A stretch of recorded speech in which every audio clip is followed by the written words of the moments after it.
Hello, welcome in for our first Monday Night Football live session of this offseason 2025. Excited to kick things off with everybody out there. We are streaming live on YouTube, on Instagram, and on our Facebook group, which is kind of our community these days and this time of year, coaches are looking at what they should do for next year, kind of building out their new concepts or maybe adding their new concepts. So a lot of fun stuff going on in these groups right now. We're going to kick things off today with an awesome interview with Coach Eric Vaughn from Tennessee. I'm gonna have you guys introduce yourself in just a second. Coach Bond is on with us. We kicked off our quarterback code podcast this year just about a month ago with Coach Bond. He's a 30-year high-level D1 offensive coordinator and quarterback coach for a long time in the SEC and a bunch of other awesome places. So Coach Bond, how you guys doing today? Doing good, sir. Yeah, doing outstanding. Doing Awesome. good. Excited to talk some ball. Absolutely. It's a great time of year. Everyone's so excited to kind of – it is 7-on-7 season, and that's a lot of fun. But, most people are kind of seeing what they want to add to their repertoire this year. Haven't talked to you guys for a while, so I wanted to kind of just start off by talking some just general ball. I mean, when Coach Bond was on, I interviewed him right before the national championship game. What was your guys' thoughts on that? I mean, honestly, I grew up loving Notre Dame, and I was a little surprised that they made it all the way to the title game. You guys have any thoughts on the national championship game, how it all played out? Yeah, I was a little surprised that they made it. I was glad they made it. I like Marcus Freeman. I don't know him. I played against him when I was at Northern Illinois as the offensive coordinator. He was on the team at Ohio State under Tressel at the time. He was a dang good player for the Buckeyes. So I was kind of pulling for him, but if they couldn't get that run game going, they were going to be uphill, buddy. And that's what happened. Yeah, and you actually called that out on the interview, and I think it was just a couple of days before. But you said that on the podcast that to look out for that. And I was actually watching the game, actually laughing to myself, like, man, this is not the Reggie Brooks, Jerome Bettis, Thunder and Lightning days. Those days are over. Oh yeah. Coach Vaughn, you have any dog in that fight? Oh my God. It is very difficult to talk about because my dad is from the state of Michigan. Oh. And then I was born in Tennessee, but I grew up because my dad's father, my grandfather, is from Michigan. So we have a special relationship with the university, Ohio State University. And then my dad's mother, the rest of his family is from Southern Washington, so near Oregon. And I grew up watching, and this was, I'm dating myself back when we had the satellites that were pretty much the same size as your home. Mm-hmm. We would watch the West Coast games to catch Oregon when you could, and of course my uncles loved Washington, but to watch the team that we have a special relationship with, in that the amount that we do not like them, knock off Tennessee in the manner they did, and then knock off Oregon in the manner they did, and then just proceed to showcase their $20 million roster and handle business. I think I finished that game in somewhere about the start of the third quarter.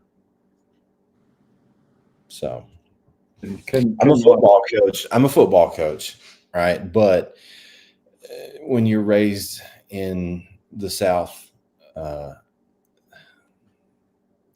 emotions are a little bit real with some of the schools that you just don't like. And that's one of the schools that I just don't like. Yeah, no, I mean, that makes sense. Now, with that being said, what a great example of the future of college football, I think, because of the roster. Now, I checked the number. There was an article released. I think they operated, it was like $7.5 million in the red as an athletic department after that season. So as far as roster structure, really great approach as a GM, since I think NCAA is moving in that direction. But fiscally, financially,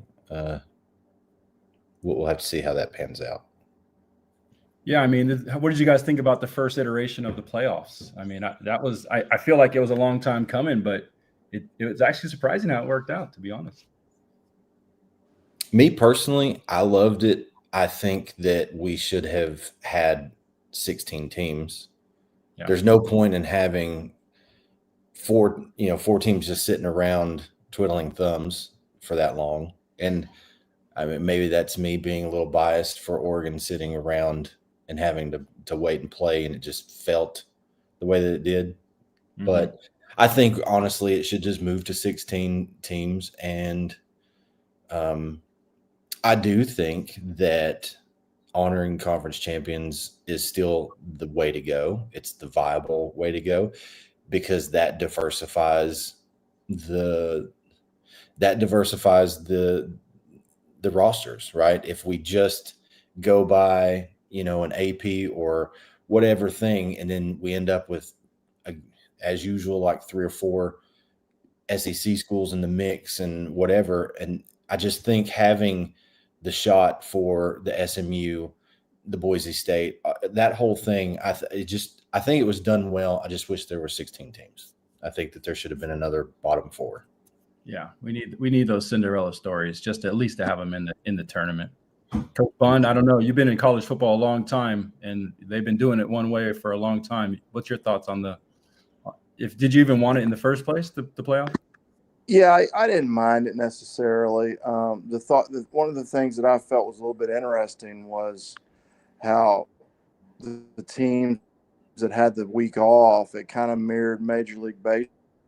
The teams, it seems like in the last several years in Major League Baseball, they get the week off and come out and don't play well early, and I think that happened to a bunch of those teams early that had time off. Man, they came out and, I don't know if rust is the right word, but they just weren't clicking like, had they kept playing maybe. So I thought that was a little bit interesting how it mirrored the sports mirrored each other a little bit, and the time off didn't necessarily help at all.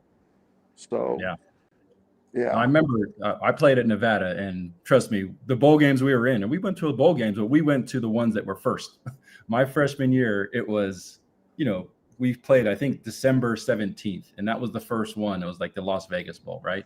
But that was still a month. And, you go home for Thanksgiving, you go home for holidays, you're eating food. There's all kinds of stuff. And I was 17 at the time, and I wasn't like a starter or anything, but that's a long time, even for starters that are taking it serious. A lot can happen in that time. So I'm with you. That's a real thing. And it does matter. It does. It is. And I played back in the Ice Ages, but I played at Arkansas with Coach Holtz, and it was like the Baton Death March.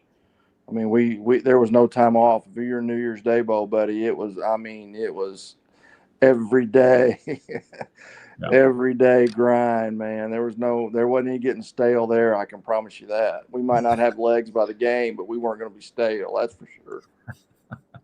That's funny. All right, cool. Well, we do have an action-packed evening tonight, and we're going to focus a lot on the wing raid and really get into that. But first, because Coach Vaughn had such a great response to his podcast interview with me on the quarterback code, we had a couple questions come in that people were asking them.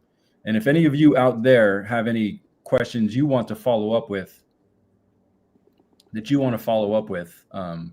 please let us know for sure. Okay. Now, Coach Dobson out there is saying, just looking at the comments, not sure they can hear us. Want to make sure they can hear us loud and clear. If anybody on CoachTube or YouTube, give me a thumbs up. Make sure you can hear us, because it all checks out on our side. Okay, yes, got one. Okay, great. So, Coach Vaughn, first question that we had that came in for you. A lot of people did love the fact that you had coached or you were under Lou Holtz for a time being. They were asking for just one key lesson or philosophy from either Coach Holtz or any legendary coach. I know you've played under some and coached under some. Any key like takeaway from that time with any of those like legendary coaches that you'd been around? Yeah, the biggest thing that I was lucky. I mean, he was a Hall of Famer. I mean, I was able to be around work for 3 or 4 of those guys in my career. And the thing with all those guys that they had in common was they might have had different personalities and different ways they got to their players, but one thing that their preparation was relentless, and it was always, there were no stones left unturned. So the preparation, it was, absolutely huge for all those guys. So that's probably one of the bigger takeaways that I would have working for those types of individuals. Awesome. Yeah, and that's just so cool. I mean, like I said, the only show on TV when I was growing up was CBS Notre Dame football, and of course that was during Lou Holtz's and Notre Dame's glory years. So that's so cool. Like I've told you before, Coach, there's a lot of youth, middle school, and lower level JV. Oops, I lost you for a second. There's a lot of coaches on here. I'm sorry. Yeah, I lost you somehow. No, we got you. Can you hear me now? Yes. Can you hear me? Yep. Okay. So getting back to the fact that we have a lot of like middle school and high school coaches on this channel.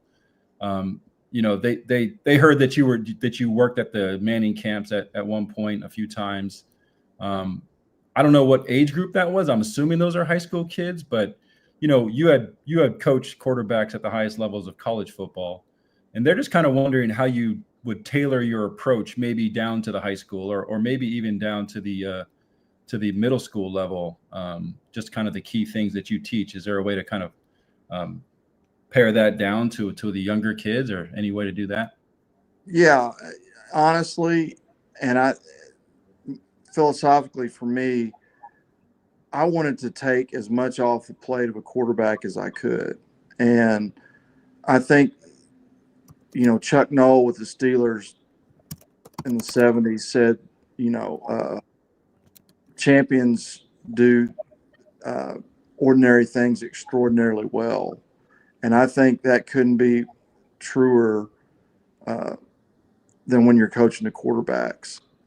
I think that you've got to give them some foundational things when you're teaching, as far as just simply how to throw a football. I mean, the fundamentals, you work on, their base and whatever you're teaching, you work fundamentals daily, and they get so ingrained that they do that. If they'll do just the fundamentals that you're asking them to do, whether it's a cadence or their stance in the gun, or how you're throwing the football, your reads, if you just putting them through those situations as many times as you can daily and make it routine daily, you're going to have a much better chance to succeed. And there were 2 times in my career where I lost the preseason all-conference quarterback in our conference, and had to take freshmen to bring us home to win the league.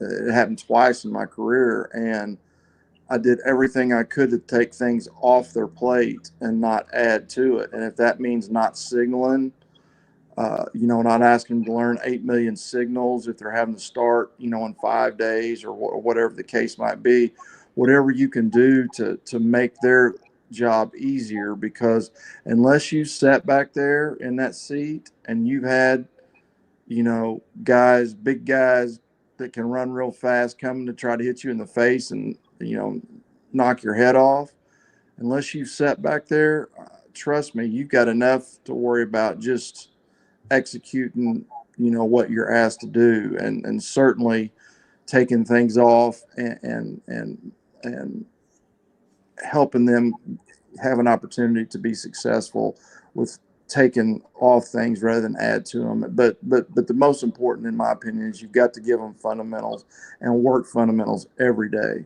Every day. You got how many ever minutes of individual, you need to be working their footwork. You need to be doing fundamental things that will help them be successful in the games. Awesome. Yeah, that's a huge point, and that's something that we stress, especially at these lower levels, that we are all about reps and fundamentals, and they can learn the rest when they get to a higher level if they do. And listen, it doesn't need to change. It really doesn't need to change. The higher they go, those guys, the good ones still want to be coached. And if you're coaching quarterbacks, you should have something to say every single play, either positive, whatever. They need to be coached every rep of all day long. They need to be being coached. So that's just my opinion. Absolutely. And in lieu of this is a great question. This next question is a great one because it kind of goes hand in hand with what we're doing tonight, kind of teaching folks how to combine two of our favorite styles of offense, the wing raid and the wing T. I mean, the air raid and the wing T. So adaptability across systems. We talked a little bit about that on your interview. But with the experience that you've had in different offensive systems, from the flex bone, and we talked about air raid concepts you ran quite a bit. Are there universal principles that you consider essential for like building a successful offensive scheme? Honestly, I think the best coaches are the ones that take the talent that they have and do whatever they can do. I think that's why you have seen a lot of college coaches who were ex-high school coaches come in and have a lot of success because they were really good at, taking the talent that they have that particular year and molding it to what their kids can do. I'm really leery of guys who I know when I interviewed with Chan Gailey at Georgia Tech to get, he was the head coach of Dallas Cowboys. And Chan asked me, one of my interview questions was, do you have a nickname for your offense? And I said, no. And he said, well, that's good because I'm always leery of guys who have a nickname for, what they're doing. And, you got to be able to do what your kids can do well, and you got to be able to adapt and make the most of that. And I think the better coaches are the ones who do that as opposed to being rigid. And this is what I'm doing, by gosh. And, this is me. This is who I am. Well, that's really kind of silly. I mean, you got a hat and a whistle. You need to be able to, you need to use it and do what your kids can do and go in that direction. So, a great thing that Ken Hatfield, when I was at Arkansas as a GA, he said, very successful programs do it one of two ways. You either do things better than the other guy or you do them different. And I think what Coach Vaughn is doing, I think, that's different. And I think that, that's good. Different's good. I mean, if you can present, a different look than what everybody else is doing these days, I think that's good. I think you're harder to prepare for. So I was always a huge believer in tight ends. I just like them because I think they give you differential advantage right in today's football. And I think, you're creating extra gaps, and there's a lot of reasons to be just a little bit different in whatever you're doing. And, doing what Coach Vaughn's doing, I think that's intriguing and interesting because that's good stuff. It's tough stuff to prepare for sure. Yeah, no, that's a great point. And, this season I've been lucky enough to interview a lot of college coaches. And when I ask them these high school and middle school questions, and the main one that I ask is, what system do you run, or what's your favorite concept? And when I ask them about concepts, and I'm so stuck on, these air raid concepts, they don't talk to me about. Their first response to me is, well, first of all, we beat people with personnel, right? We get our personnel on the field, we out scheme them with that, we force them into a defensive, whatever they choose on the defensive side. I know all the concepts. I can run all the concepts. That's the easy part, right? But it's about personnel. And then once I do that, I can call the concepts that beat that personnel group or beat that personnel style, right? Yeah. For sure. That's high level stuff. So, all right. Awesome, Coach. Well, we would love for you to hang out. I want to get to Coach Vaughn. We're already 20 minutes in and we haven't started the wing raid talk, but just to set the table, you can get that interview with me talking to Coach Bond just from a couple months ago. It's just from a month ago. It's on the YouTube channel. I'm going to put it up on the screen now. in the podcast section. And we go deep into a lot of his history and coaching at the highest levels of college football in the SEC and other places. So please check that out if you haven't. And, you know, he'll answer questions, and he's a great asset for you guys to learn from out there. Okay. And please, thank you so much for coming back on and talking a little bit more about it with us, Coach Vaughn. You bet. All right. So let me introduce Coach Vaughn here. You know, you guys from our very active Facebook coaches community, I'm sure you guys have seen and heard of him, but just in case you haven't, you know, Coach Vaughn has a Coach Tube wing rate offense that does really well. He's been featured on multiple podcasts and YouTube interviews like this one, talking wing rate and in talking football in general. He's just a really smart football mind. He's very popular on a lot of those. I heard him on the Coaches and Coordinator podcast at one point. He's a longtime high school coach, a wing tee guru, an air raid enthusiast, an RPO evangelist, a screen game dogmatist, and a successful business owner and strategist. And, you know, I just like him in general. He's a good guy and someone I call my friend. So, yeah, I just want to welcome in Coach Vaughn to talk a little wing raid with us. How you doing today, bud?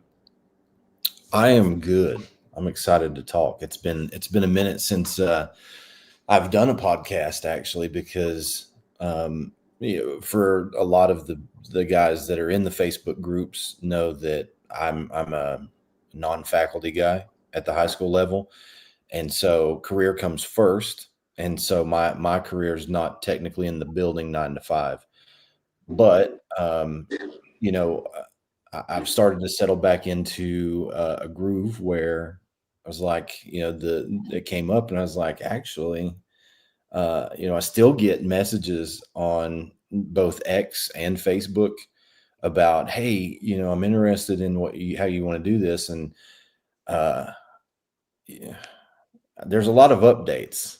So it's wing T principles. And I still get in some tight end wing alignments, but I've really kind of taken this approach that I apply to my career outside of football. And just for anyone who has not read any of the stuff that I post about being non-faculty, whether it's Facebook or X or wherever, I am by trade a marketing strategist. I've worked with Fortune 100 and down, and as a strategist, I've generated over $1 billion in my career. And so my accolades, you know, I played high school football, I played college football, I played in the Arena League, I played in NFL Europe, and then I came back and coached in college a little bit at the D2 level. But then I kickstarted my marketing career. And so I'm hitting my 21st calendar year of coaching, but there you know, like 2 or 3 seasons in there sprinkled that I did not coach because I just had way too much travel going on. And so I'm excited to talk about it. And I've bounced around different ways to kind of dive into the mindset that I had, how it came about, and then really just updating some of the structure of this thing because it's kind of evolved. I've made jokes to Kenny and all of the shotgun wing tee guys, you know, I'm air quoting here off camera, but just afraid like I'm going to get my wing tee card pulled because it's kind of, I mean, it's still there. It's still power football. I'm still a gap guy. Right.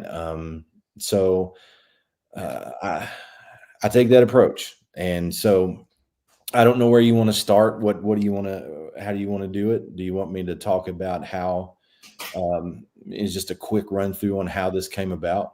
Yeah, that's what I was going to ask you. Like, when did you start melding these or meshing them Good Lord. So let me tell you about how terrible this went for me. You know, I had played at all the levels and spent a little bit of time at the D2 level coaching, and then thought, okay, you know, I can coach high school football, and ended up getting, which probably was like the worst thing that could have happened to me, is I got an OC job my first year. And I thought, look at, I'm gonna like all of the answers, right? I'm just gonna cruise right into this, and I went full on spread air raid, and this was like we're talking like 2000, probably 4 somewhere around there, right? So yeah, 2004, and we're talking like old school Kentucky version of air raid, right? Like it's not what we have in our innovative modern air raid. So anyways, I thought that I was just going to be that, and I proceeded to get the absolute kicked out of me, and immediately went to the phone line and started figuring out, hey, what can I do to get to the lowest common denominator? And that's when I discovered who this coach was in the state of Montana named Pat Murphy. And that was it for me. I will say that I dabbled a little bit in the pistol wing tee, but it wasn't for me. It feels cramped to me. The shotgun wing tee with tight end wing and twins away just felt natural. It just felt like buck sweep could hit. You've got the quarterback run game. You've got quarterback ISO. You've got when you're in the gun, you lose the down play, which is a huge play off of rocket. And I never have been able to figure out how to get that. And I still to this day, and I can't remember which podcast it was that I was on, where they'll still message me and they'll say, hey, I saw you on YouTube the other day. Did you ever figure out how to run down from the gun? And I'm like, no, not in the way that would satisfy me. So that's how it began. Is I thought I'm just going to spread it out and be awesome, until I realized that my players were not that awesome at the time. And so then I had to start to just kind of check myself. And then as the career, moved on outside of coaching in the marketing, and I started becoming successful in that, I started applying a lot of the business logic that I have gained over the years to this system. And that's where I'm at right now. Is I've really taken even that tight end wing set, right, with twins away. I've taken that down and I've just kind of boiled it down to a numbers game. And I think that's where I wanted to start tonight, so that I can just say, hey, this is the new identification of this system. This is how I start. Coach Vaughn talked about it, is taking as much off of the quarterbacks as possible. But when you do this setup this way, it kind of paints a numbers game for everyone. So it makes life a lot easier. And I'm big, as a marketing strategist, I'm big on systematic things that are minimal. So I take MVP from the business world. When you're launching a product, minimum viable product that I want to get to a group, I take that and I want to say minimum viable playbook. And how do I get this down to, this, and then get the buy-in, sell it to them. I never, Coach Bond made a good point. I only call it the wing raid to other coaches. Like, my kids never know what that is, unless for some reason they ask me from my, my X page or something, where they see a logo or me talk about it or whatever. But I don't really do the whole name thing. I just do that. Really, it was just a jab at both the air raid guys and the wing T guys. It was just something fun for me. So, and those are their own little, they're little mini cults, man. So you'll definitely get jabbed. Both sides are touchy, and it's very. You have to jump through some hoops to keep your card for both sides. So I got your back, man. I don't know if you're ready for me to share. Yeah, let's do it.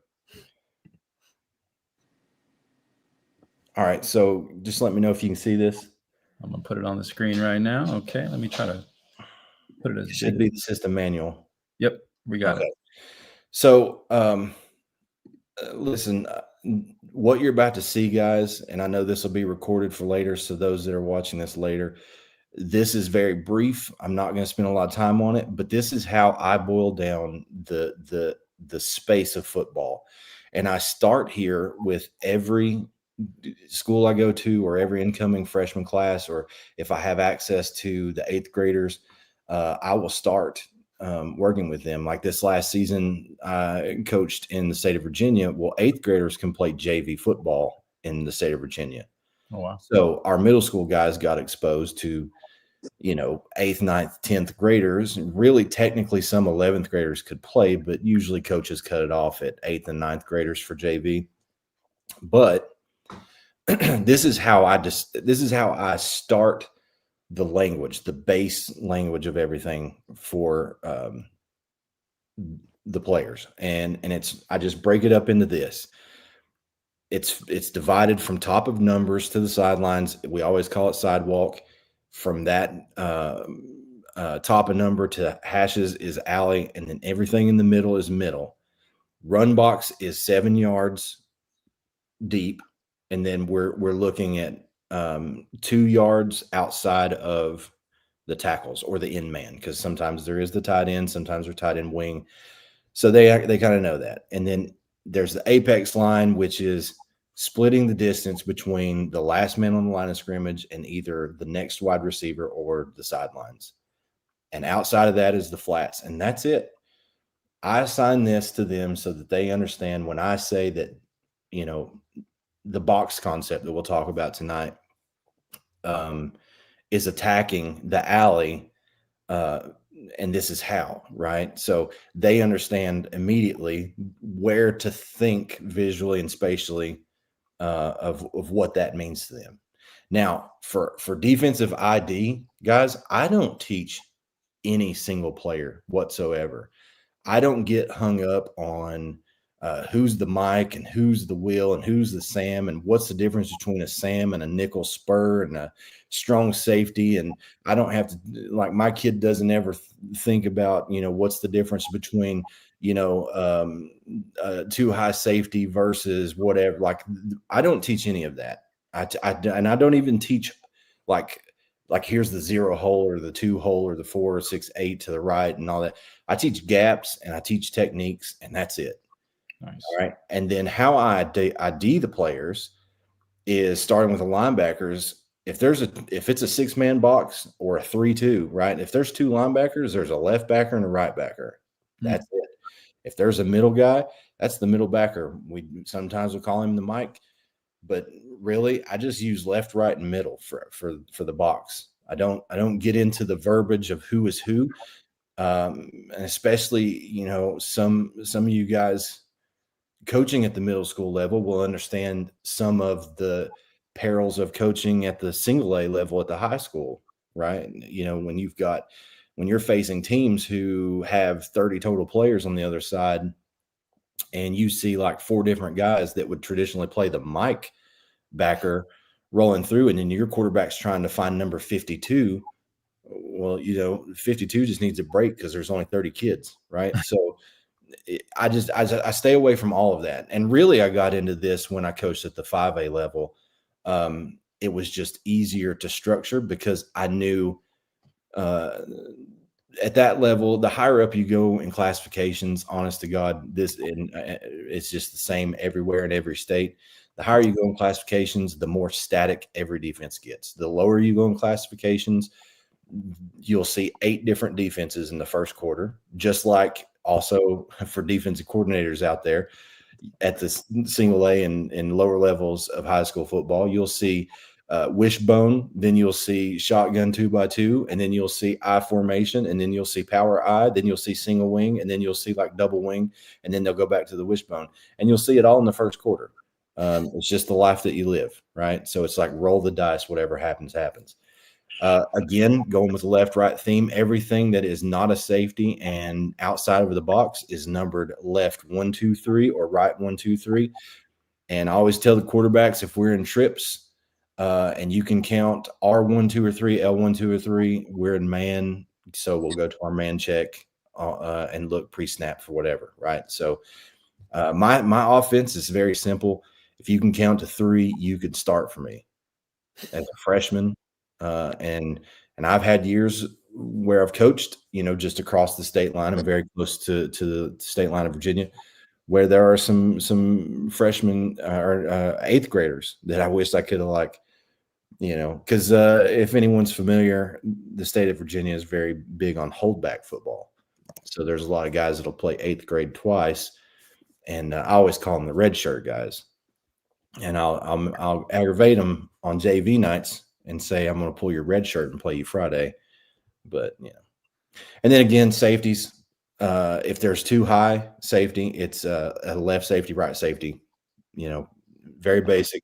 And if we have a one high anytime at all, he's the free, because he's free to roam around. Now, too high, yes, they can turn and roll and all the things. But where they're starting is what we care about. We don't their movement isn't big to us. Now, this might be a little technical for maybe some of the middle school guys, but some of the high school guys and JV guys, this is good to implement for your quarterbacks. I picked this up from Jeff Mullen, who does the Big O system when he was, I think he was at Charlotte at the time, but he calls it the triangle concept. And it's just a mathematical thing that I started teaching that makes so much sense to our quarterbacks. And you just take it. It's 11 players on defense. All right. 6 of those have to cover the gaps that I create. Right. So if I'm in a sniffer set with 2x1, they've got 6 gaps they have to guard. Every team has 2 cornerbacks on every play, which is just pretty standard. If they don't, it's going to be a long night for them, and they're just not that good. So 6 + 2 is 8. That leaves 3. And that's how we define our triangle. And so if we have 6 in the box, we always locate the 3 other players, and they visually have to draw the triangle. And as you can see on here, this is what it looks like for us. Now, one thing that we teach, I think, is a little bit different from what Jeff teaches, is if I've got 3 linebackers in the box, I count the Mike, the middle one, as the 7th guy, right? I count him as the base of the triangle. So that way it always it can skew one side or the other. And you'll see in some screenshots on the next slides how this plays out for us. So you see the triangle, how it's formed. That's an obvious, we're running the ball right here. I mean, we got a defensive end that's flexed out, pretty wide. So it just makes sense for the kids. It's easy to learn. It's easy to digest. And it makes life easy for us. Trying to find that one. Maybe it's here. So like sometimes with our splits, I always do on the numbers. I try to do on the numbers or bottom of the numbers. And like you can't tell, but all the way down here in this bottom corner, and I know this is in vertical, and usually presentations are in landscape, but I did this in vertical because it's easier to just print out the player book and give to them.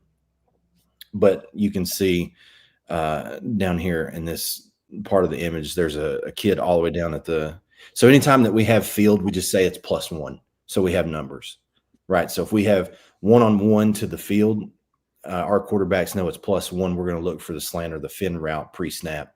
Can we get it? Throw it. I don't care if it's 3rd and 8, 3rd and 9. I'll roll the dice to that, and I'm good. I'm fine with it. So, and then speaking from a space standpoint, and I think this is very easy to understand, and it might be basic for a lot of guys, but I just wanted to review. I break everything down into 3 spaces. There's 3 different plays on every play. There's what we have called to our solo set. We have our run play, and then we have our solo guy. I don't want to say solo set. We have solo, run, and set. And our set is our twins or trips. And it's divided up into 3 tubes. And then that's how we play ball, right? That's what we do these days. So let me kick back over to share.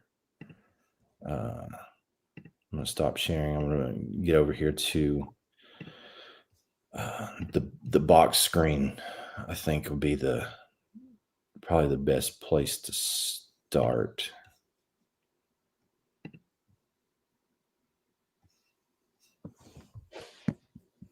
Is that blank? Can you see this? It's blank right now. Yeah. Oh, there we go. There's some type of. Oh, hold on. Yeah, I know what to do. Okay. Or not. Well, we'll just kick back. I'll fix that later.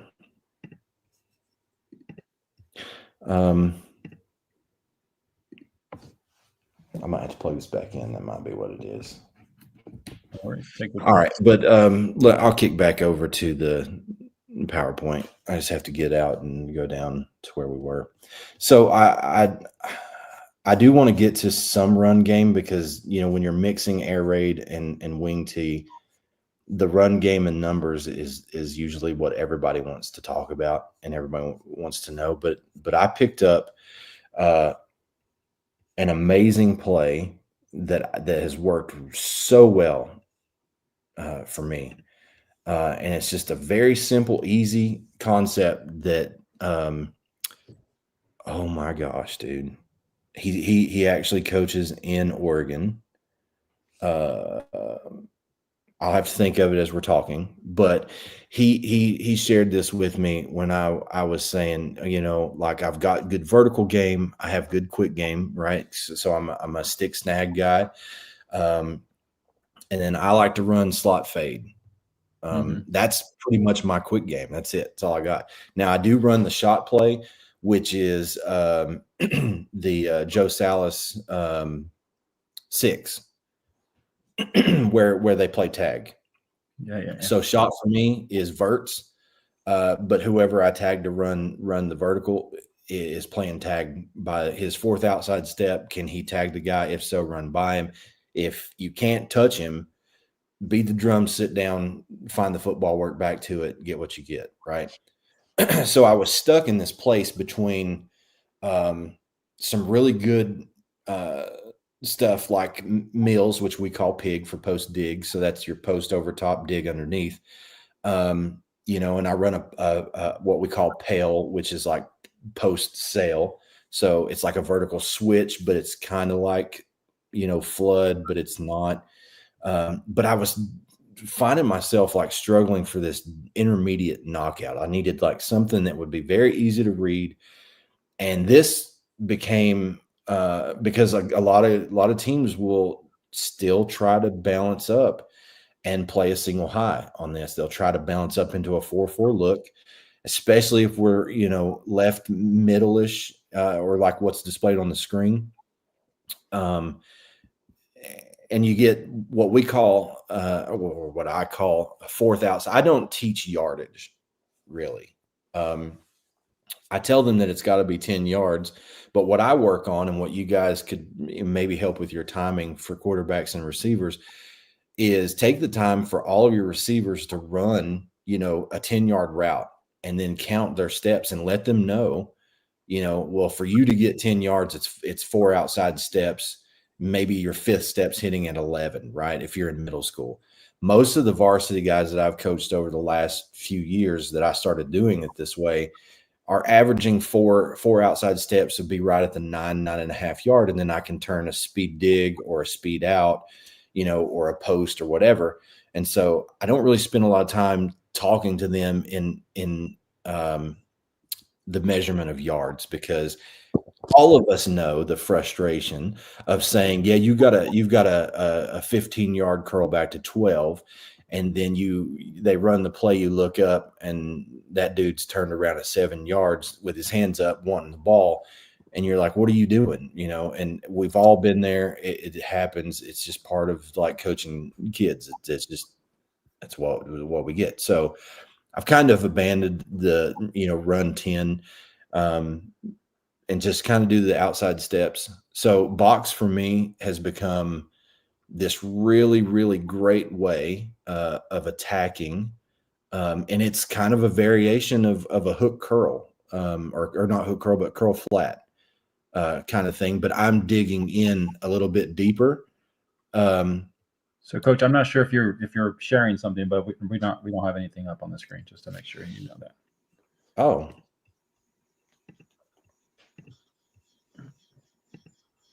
I thought I kicked it back over. I didn't see it pop up. See if you can share again. There we go. There we go. Now? Perfect. Well, okay, now this will make a little bit more sense when I'm talking. I think we were tracking it. Just now we got that on the screen. We're good. Okay, so box for me is a curl flat variation, and we're 4 outside steps, and we're dig across the middle. And so again, you've got to think. I see, because of the run game, right? With a sniffer in here, I will get a number 2 defender that's sitting here, and then here, and then a number 2 defender that's kind of splitting, just so that he's taking away the slant window, but he's looking run fit, and so that when that leaves me a left and a right, I've got single high, and so all I'm looking is to drive this corner off into his third, and then I'm reading this number 2. Right. And the way I teach this is it's 3 fire steps. So it's not like 3 steps slant. It's 3, 1, 2, 3. We're breaking down. We're pushing slant for 2 steps. And then we're not turning our back. We're whipping it back out. Right. So we're never trying to lose sight of the quarterback on this route. Once we fire step and then break in, we're 2 steps slant. We're plant with our left foot, in this scenario, coming back out. Left foot turning and finding the quarterback. And what I've found is that when I call this the little return route, what I call return, I'm not really looking to hit that. And so at first, when I would run just a straight arrow from this, the number 2 defender would lazy play it, right? He would sit like he's supposed to and drop 45. Able to open hip turn, but would get in the way. So it just became muddy. Then I thought, okay, we'll run speed out. Well, same thing happened. He would push the number 2 defender off. When he made the speed cut, it would be a chase, but then our quarterback's like padding, and he's like, he's got him beat on the speed out. Should I throw the dig? So when I went to this return, this made everything a little bit better, because now I'm hitting almost like a double move, and it's in front of the number 2 defender for us. So he reacts quicker, and it just helps open that window. So this is now I use punch plant for a quick game.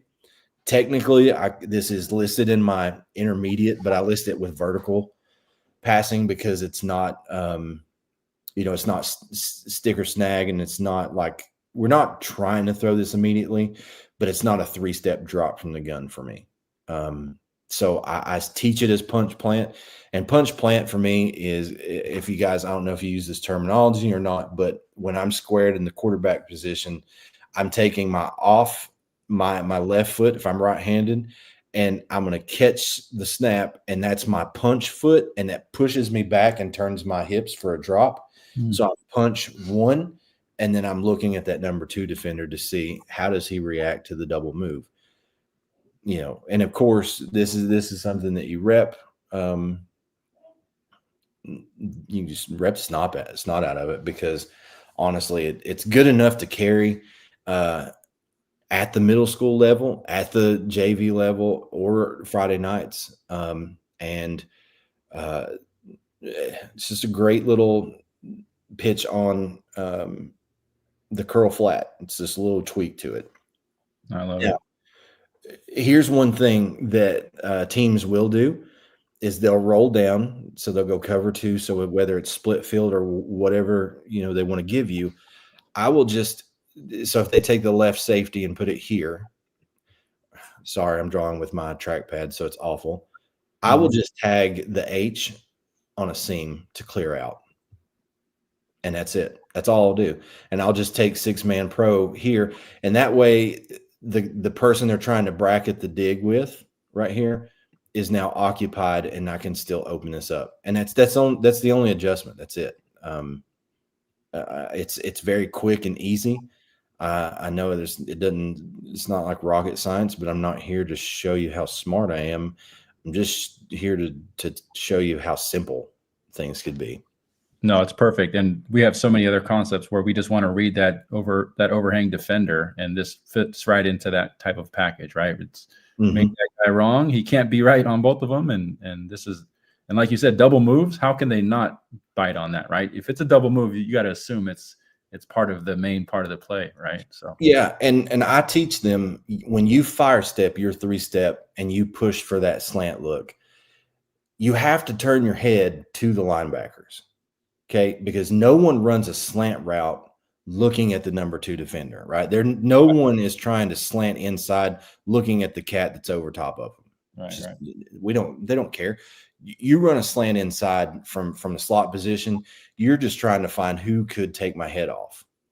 Right. And we can pretend that our kids are tough all day long, but at the end, that like they're going to come back, and if you're honest with them as a coach and they're honest with you as players, they're going to tell you, yeah, I'm just trying not to get lit up. I don't want to get embarrassed, coach. My girlfriend's here, right? So I tell them, when you run this, you have to look at the linebackers, and then when you punch and you return, that's what grabs this guy. That's what makes him think, oh, it's slant. He's looking at the quarterback, but once you cross his field of vision again, he's going to trail this. And that's where we get this natural window that works so well. And if your quarterback gets good enough and you get teams that drop that 6-man box, this window becomes very dangerous for us, for the good guys. Love it. So that's box. And if we have Q&A later, if we have time, I don't know for it, but I'm going to try to share my iPad one more time to see if we can drop some run game and figure this out. Yeah, jump on there. We do have a question because obviously everyone loves zone, right? And we had a coach, Dobson, one of our awesome coaches out there on our multiple channels, asking about zone. Everyone likes teaching zone. I mean, I don't know. I don't have a wing T card. I mean, I grew up running it. I definitely ran it in high school, but it wasn't my choice. But as a running back, I loved it. Is it okay to run zone if you're a wing T team in general? I mean, yeah, you can run zone. It just, I mean, there's no. Here's the hard part. Outside of like rocket toss or your jet sweep. It's something that is not really in the wing T repertoire, right? It's not something that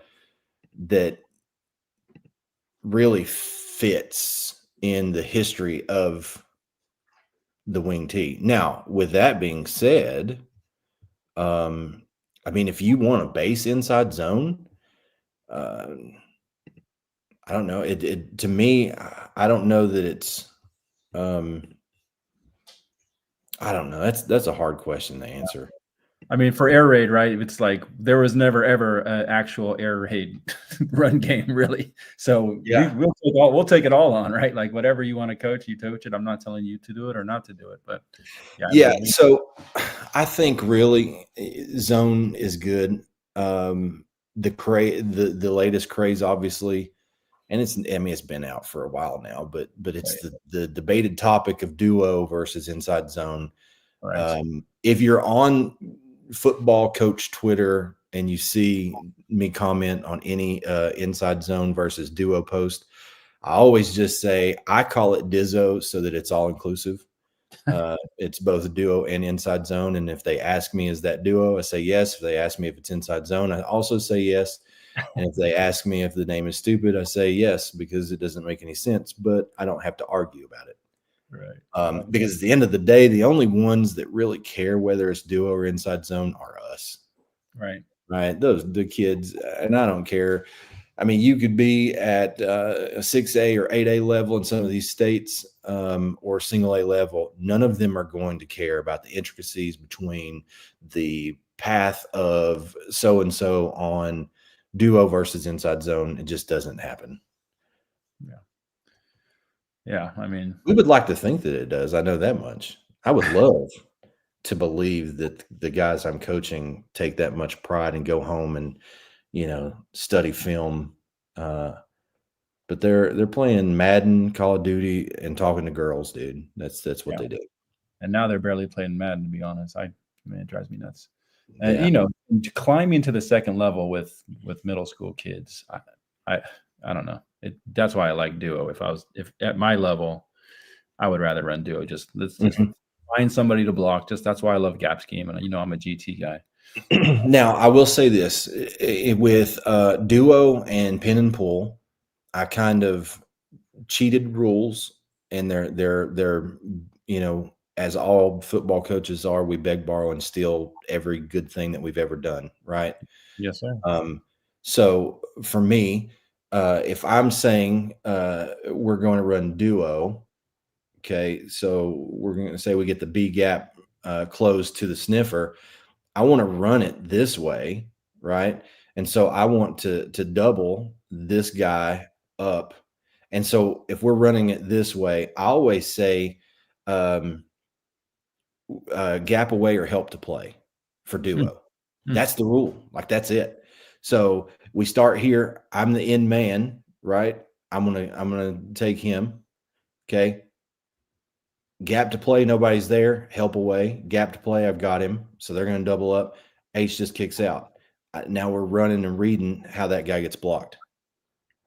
I love that phrase, Coach. That's awesome. I never heard that. It's always, and it's very easy for them to remember. And again, this is where I blend the duo inside zone, because I technically say gap away, and I'm not gap to play. Which we messed around with inside zone this last year, as well as duo. And all I did was say, okay, well, it's duo, but instead of gap away, help to play, we're going to go gap to play, help away. We're just flipping the rules, and now it becomes inside zone. Now, listen, before anyone watches this in recording over the next however long this is on YouTube, please don't come at me with the intricacies of duo versus inside zone. I'm not a zone guy. I'm a gap guy 100%, but to try to pull some of that stuff in, because there are years, even at the middle school level, if you want to really run some good inside zone where you're double teaming, I mean, yeah, go ahead. If you got a couple of hogs up there, there's no point in not just double teaming and taking somebody to linebacker. So now pin and pull is end man always has the end, right? So let's say if we're going to run pin and pull this way, all right, so we get a 5, we get a 3, we get our 1 or 2 I, and we get a 5. The end man has the end, so we're here now. Everybody else inside of that is gap away or pull to play. So do I have gap? Yep. Pull. Gap? Yep. Pull. And then we can either climb him, or I've had tackles that are fast enough to get out on a 3-man pull. Ooh, because technically, I mean, it sounds like it's a lot, but technically that's GT, right? Yeah. The backside tackles pulling. So, guys, I'm a football coach, but I'm a marketing strategist by trade. So, again, the simplest systems that I can build that are repeatable to get me the most out of what I'm working with, that's where I live. Because I can tell you, about 5-6 years ago, I ran single wing 2 seasons in a row because we had horses that, all my reactions are on my MacBook. Yeah, awesome.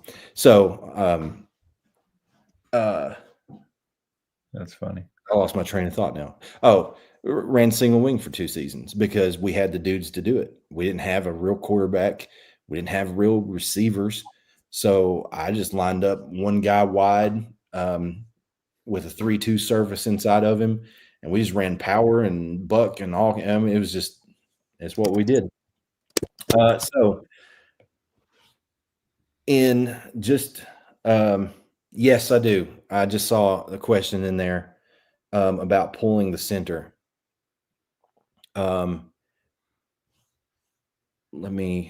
If they want to go under front, right? So let's say that they move free safety out with a corner, All right. And they want to go under front. Sorry. All right. We just make what's called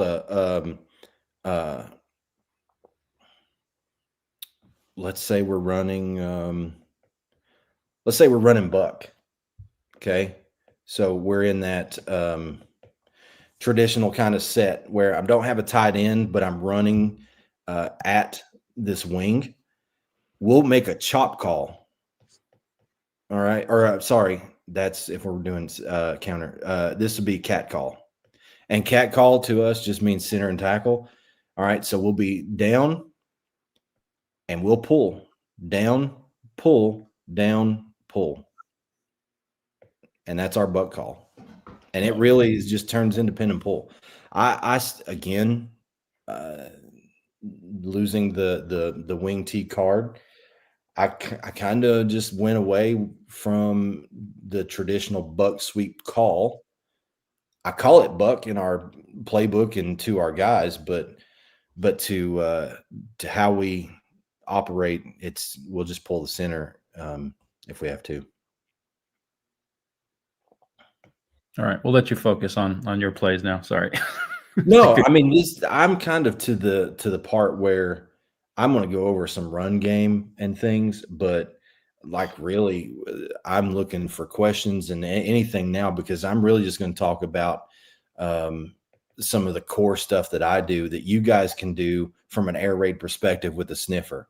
And one of the things that I wanted to talk about is even if you are like a middle school level, even if they want to try to balance up a 40 front on you, right? So they want to go even split. And you get that closed B to your sniffer. I'm huge for same side power. I hardly ever run power where I cross the face anymore. I think it's just too much downhill and it triggers, especially if you run wide splits. Now, you coaches at the middle school level might be afraid of those splits, but I would not be because those kids are going to practice maybe like for 40 minutes against splits that wide. And really it's going to be the guy on the sidelines that pretty much aligns them to defend it by default. Mm-hmm. So they're just going to be worried about a quick screen. So the number 2 defender is going to sit here and your corner is going to be here. You'll have a corner here and you'll probably have another backer sitting right here. So if we have our right and our left inside, we're at 11 dudes. That's why I think with wide splits, this is the easiest, cheapest way to stress a defense out and start making them, as you saw in some of the screenshots, rolling into a 4-3 look and trying to defend it. But even if they are 4-3, like a traditional split or even stack, and they're stacking over the center with a Mike backer, a middle backer, I still run same side power at it because we're going to take care of, this front side. Even if there's 7 in the box, this guy will read him and run peek behind it. Right. So there's a lot of ways to play the numbers. And that's why I started off with the screens that I did in talking just about space. And I think a lot of times we get carried away with, trying to figure out concepts or draw up different concepts and come up with the next new way to do all of these things. In reality, you just have to make it a numbers game. And we deal with that on the passing level, right? So like for us, our Mills concept is going to be the dig here with the post over top. I'm just looking to influence him with a little bit of flash fake here, and I'm reading, and he's going to drop. And that's why we call like Mills. We don't call it Mills. I call it pig. So it's post dig as a P reminder for our quarterback to always know that when he hits his plant foot on vertical game, the post is first. If we feel like, and it's again, air raid Joe Salas 101, right? If I can hit that post on whether it's Mills concept, whether it's sail, whether it's cross, whatever you want to draw up. if I'm looking to hit the post first, I'm going to take deep shots. And I used to be very bad with that, where I would try to just intermediate beat things up in here at 10 yards, and my hit chart was just awful. And I would have a couple of dudes that had speed. Now, were they always going to catch the ball? No, but here's the thing, right? If it's a threat, how long does the defensive coordinator at the high school level spend on it? Way more than he should, right? And we all know that's the game we play. I play it as I try to show as much dressing as I can, just to eat at the guy, right? And most of the time I know who they are. I know them personally. But it's just one of those things.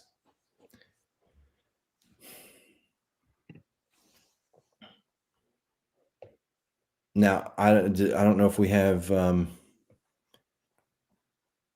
any more questions. One thing that I did want to talk about, and I'm going to stop sharing for this one, is the approach to how we're training. And it's something I've seen posted around for a while, and it's growing in popularity. And for those guys out there that are in education, probably understand this, but block training versus random training. And have you ever heard of those concepts? No, please define it first for everybody. So the concept of block training is exactly what all of us do for Team O, right? So we have, or even individual, indie drills, right? We have this one thing that we do repeatedly for like 15 minutes. Then we go do the next thing repeatedly for 15 minutes. Then we go do the next thing. That's block training. Okay. Random training is starting to grow in sports psychology, and I've been doing it for the last couple of seasons, going back to I guess the last 2 seasons. But I will throw in some chaos drills. And we have this thing where it's like 3 long whistles, dee, dee, dee, dee, right? So, and everyone knows when it happens, and then we just scream the drill that we're going to run. And a lot of time it is the actual chaos drill. Sometimes it's, overload drill, which is kind of the same thing. But, it's taking them out of their element, out of a routine practice schedule, throwing them into chaos, and making them think about the execution of the rep, right? So now they're the neuroplasticity, right? I don't want to get like scientific on it, but it's something to address even at the middle school level, lower high school level, and especially the varsity high school level. Start looking into that and start training yourself on that, because it pays off dividends. Because if you build your players to execute, and I know that it everything that we are inside, it eats at us to think, oh my God, we're not pouring in the next 20 minutes on our core plays, right? And we start to sweat it. But again, if you put them in a position where they know the plays, and then it becomes a challenge in a different way, right? Instead of just having them repeat it and execute it. And you change the game up, right? Or we'll do a big switch, right? So it sometimes it's silly, and it feels silly to anyone that's watching practice, but we'll do big switch where all of our skilled go to line and all of our bigs will go to skill.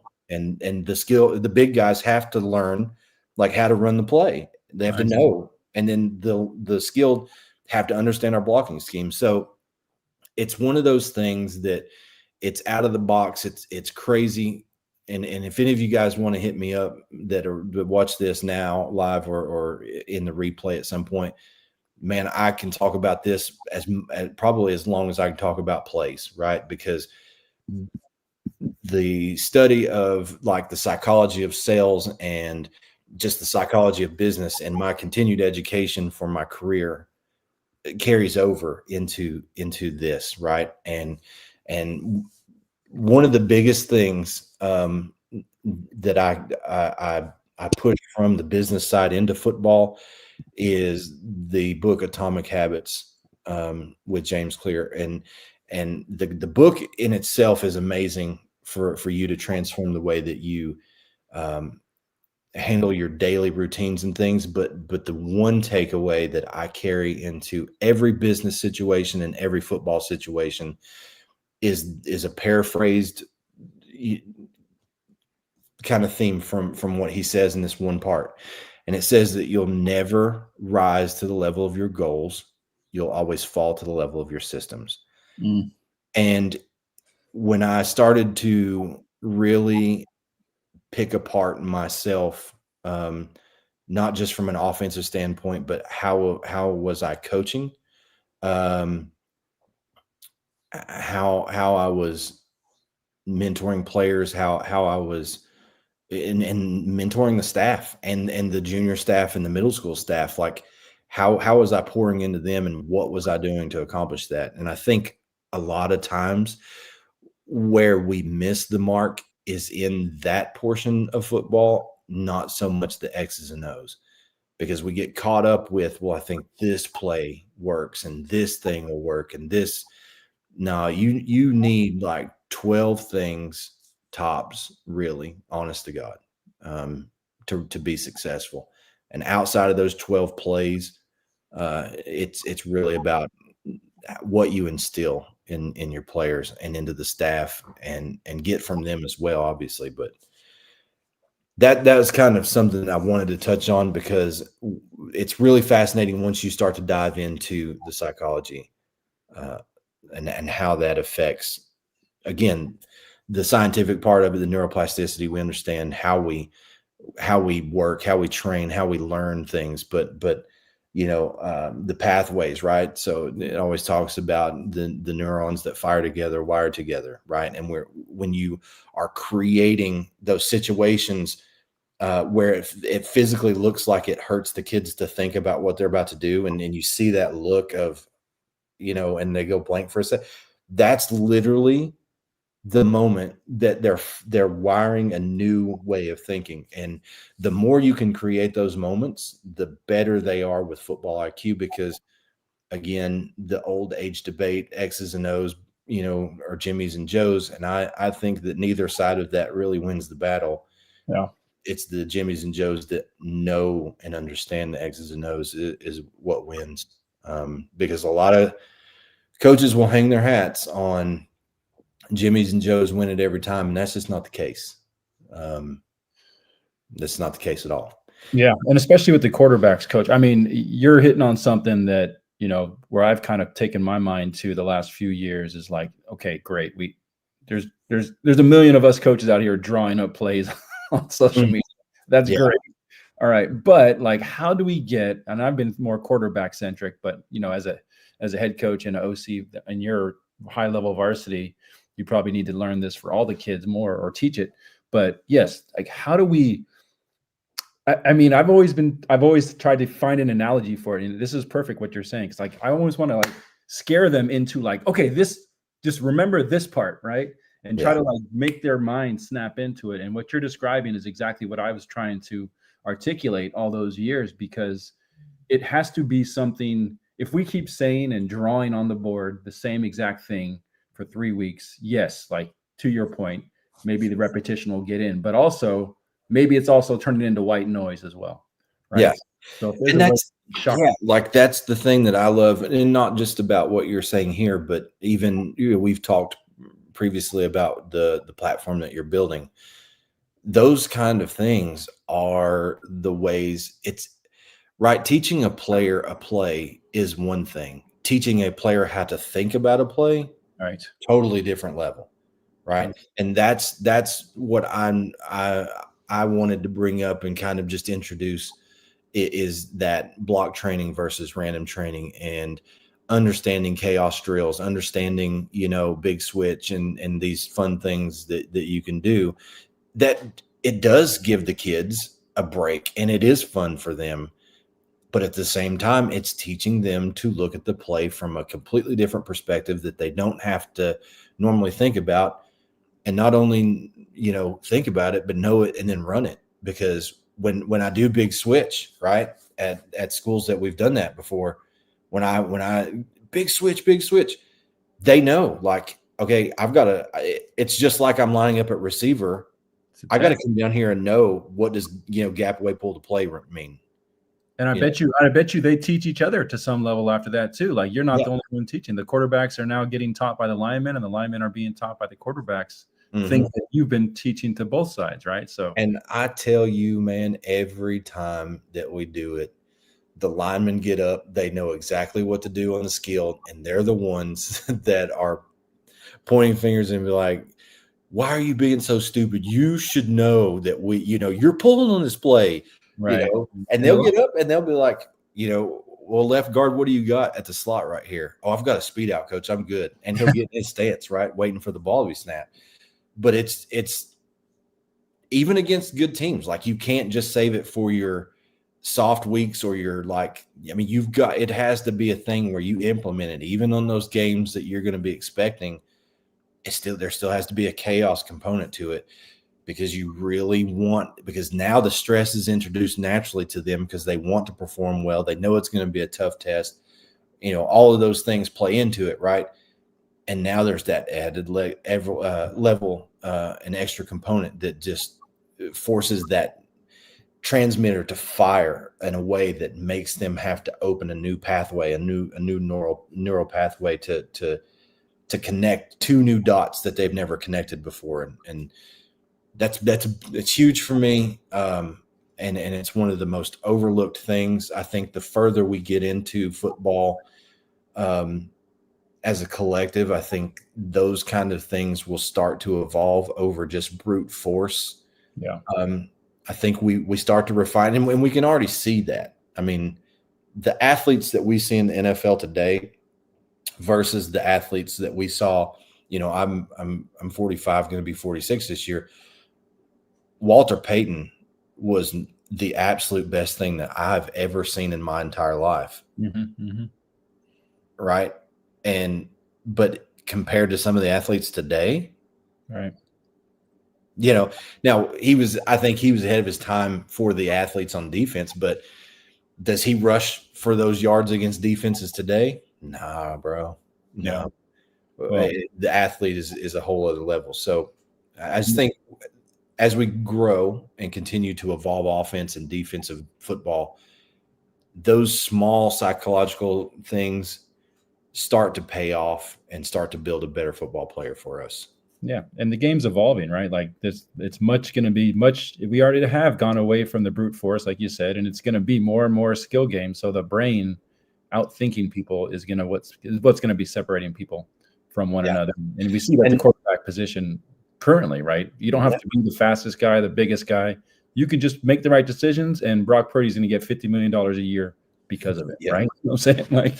And I'm saying, when I listen again, let's all, before anyone watches this in the future and messages me on Twitter, football Twitter X, let me remind everyone, moving away from brute force, I ran the single wing 5 years ago, 2 seasons.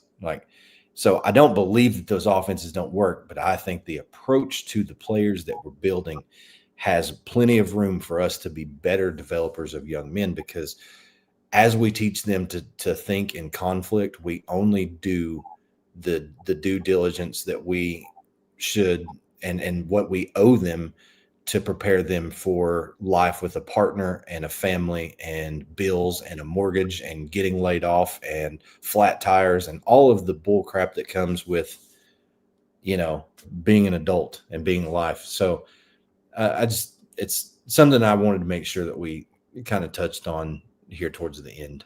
No, I love it, Coach. And you know me, we can talk football, we could talk anything. And I think as long as we're adding value and the mental side of the game is, if not as important, it's right up there. So I appreciate you bringing that up. All right. As we're wrapping up, the last football question, I'm going to take the first crack at this, but I want you to think about it. And AJ, maybe you want to chime in after Coach, because you're such a great run guru himself. So, the question is, especially at the lower levels, right? We get new coaches every year. Sometimes you can grab and keep some of your coaches from year to year. But if you don't have a good O-line coach, which, by the way, my first response to this is, if you can find a coach like us, everyone on this channel are the coaches that will go watch videos on YouTube, will go research like what is cool and what is right and how can I be better as a coach. So once you find that coach, that new coach on your staff, I don't care if he has coached O-line before or not, you tell him you're the O-line coach, because I feel like that's the most important position to fill on a staff. What I've done, and if you guys are part of the Air Raid bundle, folks, that you can buy on playerbook.com, I actually have coaches plans that we just hand to new coaches. Hey, you're O-line coach, follow this plan. And coach, I don't have a zone on there. So, I'm not saying you should go use that chart, but I'm saying if you can just like pick out maybe the two best O-line videos that have the best, coaching points that for the plays that you want him to learn. On mine, I have all the like the first 15 minutes of practice, the drills that they do, their everyday drills on there, so that coach can get used to those drills. They have videos about those drills, so he can like regurgitate what literally word for word and the coaching points on those. So if you're doing air raid and you want to do GT and gap schemes, we do have that as a part of our air raid bundle. We have a receiver card that we can just hand to new receiver coaches and that type of thing. So again, we're just trying to make it as simple as possible. And I just know that youth world so much, and that is one of the most frustrating parts. Coach Vaughn, you got any advice on the most effective, efficient way to coach? I agree with you. I think find the most passionate guy on staff that you can, and make that dude the O-line coach. Because it takes a lot, because it is a thankless job, and then to coach that, because everything hinges on what you're doing, right? And everything starts with the O-line. We all know that, so there's nothing novel or new there. But I think finding the most passionate person to be that O-line coach, especially if you're not at the varsity high school level, where you can pull in a veteran that's been there for 20-something years and been in a couple state title games and all that. And that's amazing to have, right? So the school I had this last season had an O-line coach like that, who's been in 2 or 3 state championship games and just coached at the high school or at the college level as well. And just, I could give him, and we had this thing, and he was just fiery, right? But I think outside of that, make sure that you build the tools for them and put them in situations to win, because even if you want to run zone, maybe zone isn't the best thing for you. Maybe power is the best thing. Maybe GT is the best thing. And again, maybe we do another podcast sometime in the near future where I just talk about GT or power, and for 30, 45 minutes, we just nail down on the intricacies of what that means and everything. I was trying to stay a little general because a lot of people have asked for updates to the wing rate system. And I've tried to just kind of cover a couple bases, but just make sure that you give them the ability to be successful. And that starts with your play selection. Like, if you say you don't have an O-line, what does that, there's a couple ways to look at that. Does that mean that you don't have an O-line to push people around? Then block down and pull. If you can double team, do that, run power. Double team and run GT, right? Because if they're not very big linemen, they should be mobile. And if they're not big and not mobile, my guy, just run jet sweep. Jet sweep and rocket toss and do what you can do. Get outside. AJ, you got any advice for Coach? Yeah. Well, first, if Kenny's got them. So, since you brought up Kenny Simpson, here's his O-line drill manual and his O-line drill manual and O-line manual. So he's got both of those out for guys that are wing T already. So, but for me, when I was in California, after studying being an O-line for 4 years and then getting my opportunity, my thing was just to instill in confidence, and give them the tools to be successful. Like you were pretty much what you were saying. But for me, I'm not talking play selection. I'm talking, for me, I started with their stance. I started with their footwork. I started with teaching them how to get off the ball, where to place their hands, where to place their head, break all that down for them. And then, then work on the double teams, who you're going to actually be blocking. And so step by step. And so just to build them the confidence, that's where I started. And, that year we rushed for 4,100 yards. I mean, we did excellent job. But it wasn't for me so much about play calling, because everybody's got their own system. But and you can call plays to obviously help your linemen. For us, we're not blocking first level guys, obviously with option, but still they got to know their path to get to that linebacker. And what are we expecting? Where do you put your hands on a double team? Because you can't just every single thing to me. When I helped the team on Oregon, that's the thing I wrote up. All the footworks. Like if they were going to do pulls, you got to do a pull drill. Every single thing I broke it down into a drill, once you get the everyday drills down, then you can just go, but you can just see them grow, especially week to week. I mean, man, when we started out, and then by the time we got to week 8, 9, and 10, it was unbelievable. And I am known in California as the smallest offensive line coach, because I weighed 160 pounds out in California. And they're like, "Where's your old line coach?" That's him.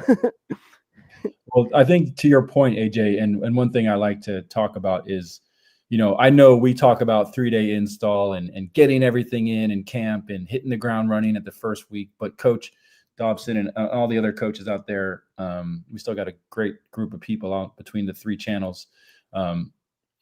If it is so important to stick with the fundamentals early on, Coach. Like if your O-line, the season is much longer than it feels. Like when you're in camp, you're like, oh my gosh, I only have 3 weeks. Sometimes it's only 2 weeks to get it in, and then that's when it matters, right? But really, that's you still have like 2 more months, and to really be teaching, even though you don't have camp in 5 days, maybe it goes down to 3 days for a lot of us younger coaches at the lower levels. But I mean, don't get discouraged if it's not in, everything's perfect by the first game. Keep just pounding the fundamentals, especially if you really don't have like some, and I think Coach Dobson's point, maybe they only have 2 guys on staff, right, at all for the whole offense, and that's brutal, and I hear it all the time.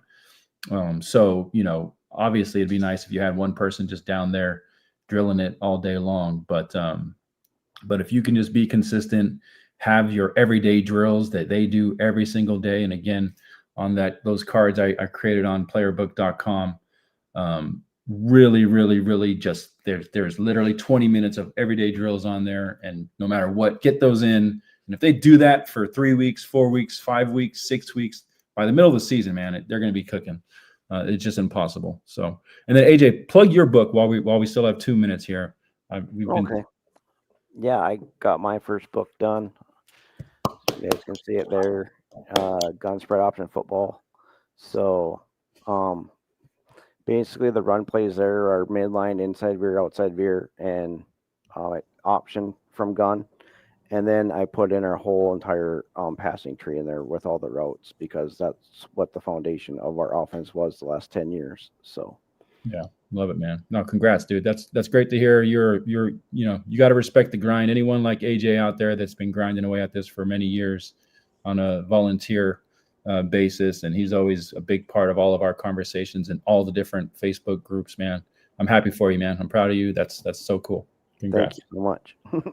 All right, so let's start wrapping up. Coach Vaughn, dude, yes, I will take you up on that offer. I know everyone here started clapping when you said you would come back on with everybody. So, man, thanks for joining us. Anything else you want to talk about? I mean, I did put the Coach Tube link in the chat. Anything else you want to talk about and make sure they know? Oh, man, the Coach Tube link, I don't even know if it works anymore. I think I pulled all that stuff down. It's just a wing raid book. It said something like that. It might still be there. I don't know. But look, it's old. It's outdated. Okay. Best thing to do, just reach out on X, and I'm an open book. And one of the things I will end with this is one of the things that I wanted to focus on for this upcoming season is RPO 2.0. It's a revolutionary new concept. Run pitch option. Woo! Oh I'm yeah, just- we got it. It's a joke. So but I do want to pull a little bit of faux fair state triple. I don't want to be dialed in on running true midline, like Coach can do so well. I'm not that guy, but always looking to beg, steal, and borrow, and that's the next thing that I'm going to start doing is adding a little bit of pitch phase to a lot of the run game. So Love it, man. Have you met Coach Dular? Oh yeah, Dane Dular. So he does, and now he's doing triple option and air raid. He's combining those two. Yep. He's awesome, man. When we go to Myrtle Beach, I haven't got to hook up with him yet when we go there to visit. But yeah, we'll go down to North Myrtle Beach and stay, and it's right nearby where he's at. So I've told him, like, the next time that we make the trip, I'm paying for dinner, but he owes me like an hour and a half. Yes, sir. And he's a good guy, and he'll be happy to do it.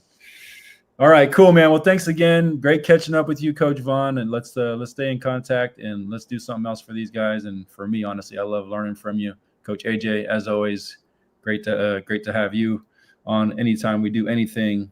And yeah, thanks, guys. Really appreciate you. Thank you. All right, thanks, guys.